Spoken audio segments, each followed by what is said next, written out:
दोस्तों, आज जब हम फिल्मों में छोटे बच्चों को बेहतरीन एक्टिंग करते हुए देखते हैं तो दिल खुश हो जाता है।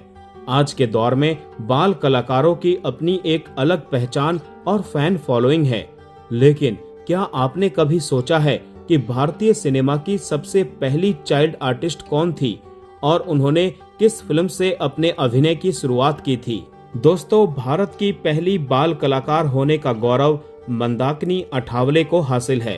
मंदाकिनी का जन्म भारतीय सिनेमा के शुरुआती दिनों में ही हुआ था और वो किसी और की नहीं बल्कि भारतीय सिनेमा के पितामह कहे जाने वाले दादा साहेब फाल्के की बेटी थी।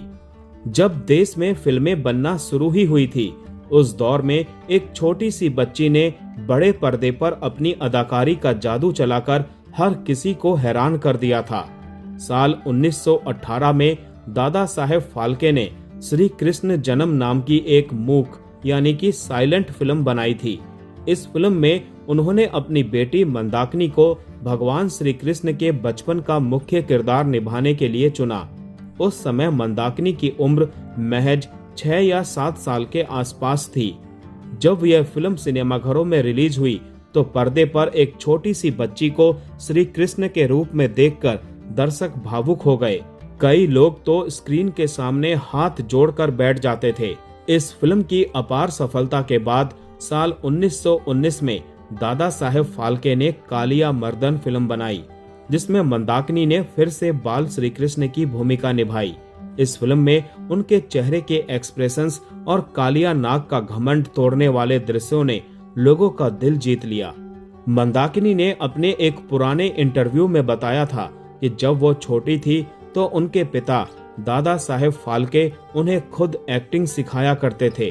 वे शीशे के सामने खड़े होकर मंदाकिनी को गुस्सा, प्यार, डर और खुशी के भाव दिखाना सिखाते थे। शूटिंग के दौरान दादा साहेब खुद कैमरे के पीछे खड़े होकर जैसा करते, मंदाकिनी कैमरे के सामने ठीक वैसा ही दोहराती थी। जब दादा साहेब कहते स्टार्ट तो वो एक्टिंग शुरू कर देती थी और स्टॉप कहते ही रुक जाती थी। हालांकि घर में दादा साहेब का अनुशासन बहुत सख्त था। वो बच्चों को बिना वजह शीशा देखने या सेट पर ज्यादा घूमने फिरने की इजाजत नहीं देते थे। अगर कोई बच्चा गलती करता था तो उसे पानी से भरा बर्तन पीठ पर रखकर झुकने की सजा दी जाती थी ताकि पानी की एक बूंद भी ना गिरे। उस जमाने में फिल्मों की शूटिंग आज जैसी आसान नहीं होती थी। ना तो आधुनिक कैमरे थे और ना ही मेकअप के नए सामान। मंदाकिनी का मेकअप केवल उनके मामा ही किया करते थे। कालिया मर्दन फिल्म में पहली बार कुछ अनोखे कैमरे इफेक्ट्स का इस्तेमाल किया गया था, जहां मंदाकिनी के मुस्कुराते चेहरे से धीरे धीरे भगवान श्री कृष्ण का रूप बनता दिखाई देता था। उस दौर के पोस्टरों और अखबारों में मंदाकिनी को एक जादुई बच्ची के रूप में दिखाया गया था, जो पर्दे पर साक्षात श्री कृष्ण का रूप धर लेती थी। फाल्के साहब की लंका दहन में भी उन्होंने छोटे मोटे दृश्य किए थे, लेकिन श्री कृष्ण जन्म और कालिया मर्दन ने उन्हें पूरे देश में मशहूर कर दिया था। फिल्मों में इतनी सफलता और लोकप्रियता मिलने के बावजूद मंदाकिनी का फिल्मी सफर ज्यादा लंबा नहीं चला। जब वो लगभग 14 साल की हुई तो उनकी शादी डॉक्टर अठावले से कर दी गई। शादी के बाद वो नासिक में रहने लगी और धीरे धीरे फिल्मों की दुनिया और स्टूडियो के माहौल से पूरी तरह दूर हो गई। फिल्मों की चकाचौंध वाली जिंदगी छोड़कर वो एक साधारण गृहिणी बन गईं।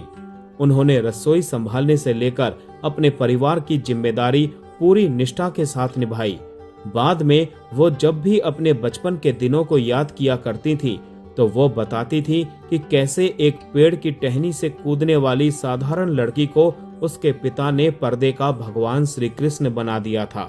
साल 1987 में national film archive of India ने 75 वर्ष की उम्र में मंदाकिनी अठावले का एक लंबा इंटरव्यू रिकॉर्ड किया था, जिसमें उन्होंने दादा साहेब फाल्के के जीवन और भारतीय सिनेमा की शुरुआती यात्रा के कई अनसुने पन्ने खोले थे। भले ही आज मंदाकिनी हमारे बीच नहीं है और उस दौर की पुरानी फिल्मों की रीलों को सहेजना काफी मुश्किल रहा है, लेकिन भारतीय सिनेमा के पन्नों में उनका नाम हमेशा के लिए दर्ज हो चुका है। भारत की पहली बाल कलाकार के रूप में मंदाकिनी ने जो शुरुआत की थी उसी ने आगे चलकर सिनेमा में बच्चों के किरदारों की एक नई और मजबूत पहचान बनाई।